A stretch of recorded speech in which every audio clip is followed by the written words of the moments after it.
Happy Thursday, guys. We are making laundry soap this morning.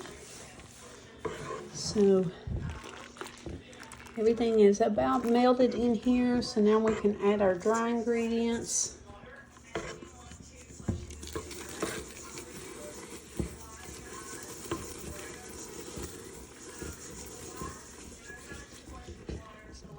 We're going to stir this up until it's smooth, and we'll be back. Now we've poured it in our jars, and to fill the remaining, we're going to fill it up with water.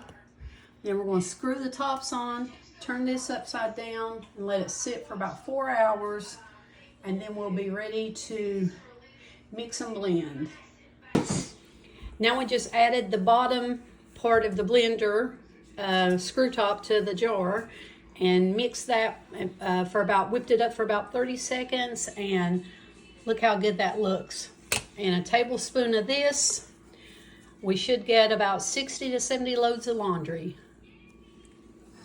And it smells really good. So, easy way of making your own fabric detergent.